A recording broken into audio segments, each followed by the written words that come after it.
Okay, day 137, part two. More news on the Awan brothers. You're going to find that these rat lines I've been talking about that were overt, that the Muslim Brotherhood ran, are going to be the same rat lines that the Gulen movement, the underground covert rat lines, are going to be. So you're going to find not only the drugs, but you're going to find the sex trafficking and so forth, as well as the information trafficking and spying, unfortunately. So I'll get right to the news. You probably have seen this story already, but Daily Caller came out with this story saying that the three Awan brothers, kept the mother of the Awan brothers' father, the stepmother, kept her in captivity for, I believe, a long period of time, it says in the article. There was a police report filed for this, and she could not speak English, so she was kind of at the mercy. This is a home in Springfield, Virginia, and the address is 6314 Thomas Drive. So this was the home right here. This is another street picture of it over here. This was the home of Muhammad Awan, which was the father, and Abid Awan, which was one of the brothers. So that's who bought the home. That's where the home is registered. So what the mother said was that she finally called the police in January. She was afraid to say anything. She was at the house. The brothers were keeping her at the house. The father was gone. They said he was in the hospital. And finally, she called the police, and they came over, and they said, the boys said that they had power of attorney, but it was unsigned. But they said they were taking money from the father's cash and moving it to offshore accounts in Pakistan. So there's a lot of money flowing out of the United States, out of U.S. bank accounts in Washington, D.C., back to Pakistan. I wonder if that sounds familiar of another Awan, Amjad Awan. Anyway, so if you go to Imran, and anyway, the story ends with the stepmother saying, they all grabbed his laptops and all of his personal effects and took off to Pakistan. So the stepmother is saying they all went to Pakistan. Well, okay.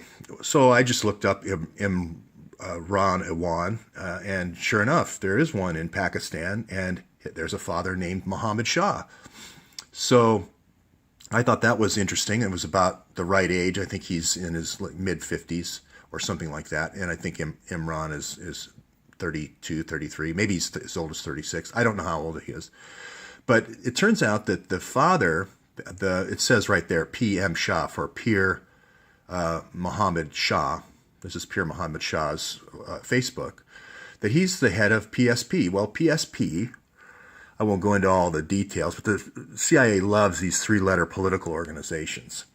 And the ISI, which is the intelligence service for Pakistan, created the PSP at the behest of the CIA. I know it's a lot of three-letter soup, but basically it was created about a year ago. And I believe that he was in Washington during the planning stages last year when the PSP was being formed. And this is basically two things. It's a political party, and then they also have a responsibility for a certain area to police. So he's on the policing side of it. But there's also a terrorism side to the PSP, which is this SSP. I think you're going to find the SSP is this terrorism arm. And the terrorism arm is what guards the drug rat lines. So you got both here. You got the police leaving them alone, and then you have the rebels running the rat lines. The only thing you need to be sure that you don't get your rebels killed is you need intelligence being gathered in the United States about when there's going to be drone strikes and so forth by the U.S. military. That's going to be a key thing that you're going to need if you're going to run a drug rat line up through the different stands over to Turkey that I was talking about earlier. So, and you can see Imran here. He has lots and lots of pictures of the police. He has lots of pictures of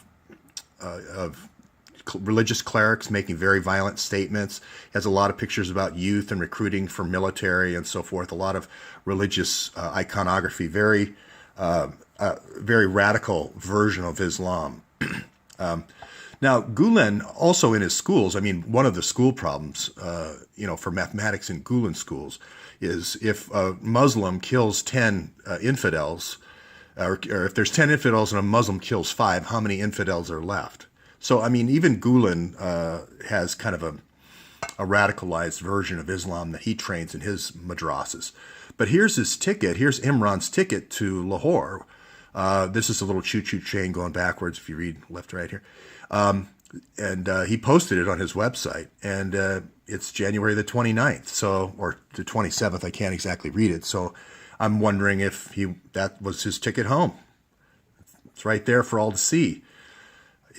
He even bears a resemblance to Imran. He posted that picture of a very close-up of someone that was in those services. So again, I'm just speculating a little bit. And the other thing I didn't really like was this grade school being so close. So I'm just wondering if these abductions in Virginia, especially Springfield, Virginia, near the Key Middle School, I just wonder if there's been any abductions in that area, or new Pakistani kids being adopted in that area. The flow could be either way. Kids could be going in either directions. The drugs are definitely coming this way into the United States. Oh, by the way, I'm sorry, I'm keep going backwards, but Imran is still on the payroll of Debbie Wasserman Schultz, which is interesting. If we had a person working for ISIS that was on our payroll in the House of Representatives. So I haven't really looked at the comments here, but I think that Imran is going to be more that policing type of guy, and he's going to be chauffeuring these different experts coming into the United States. And this Hillary spy network here are going to be these people that are experts in different things. Now, he's a wireless expert, and he actually had military training in his background. I just didn't have a place to put it here. Mohammed Hunzla. And then they just add Awan on the end for everybody they shuttle in and out. But the mother, the stepmother who was trapped in that house, said that they had the ability to tap her phone and know what she was talking about. So she says that right in the article. So my hunch on the wireless tapping was correct. I think my hunch here on the Spectrum Health is going to be correct as well. If Mr. Foer turns over the IP address, I think you're going to find that this is where the hacking activity came from that Grand Rapids location. And again, you don't need a FOIA if you have the Awan brothers. Or the Gulen, if you have the whole Gulen set of Awan brothers, you don't need to hack. Now, the other big piece of information that came out about Feta Gulen, and I kind of knew this before, but it's good to have the verification from the press. This came out in USA Today. Mike Flynn was paid $533,000 by Erdogan. You don't get paid $530,000, just to express your opinion. You get paid for what you know. And he exposed the coup that Gulen was going to run. This is the Hillary Gulen coup for Erdogan.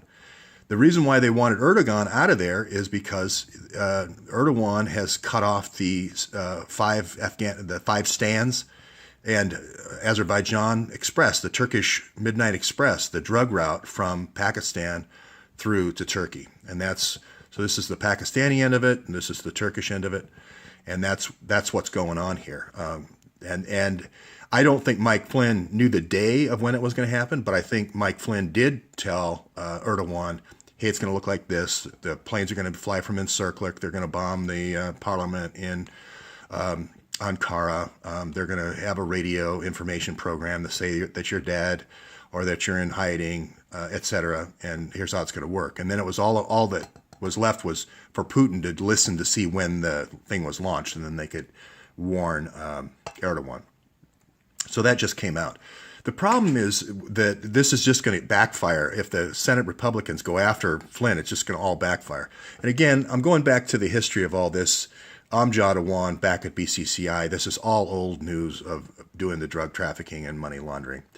That's all I'll probably cover right now. But like I said, this is coming back on Debbie Wasserman Schultz, Adam Schiff, Jackie Spear. They're just bringing it back on themselves. There's these big muddy footprints that you've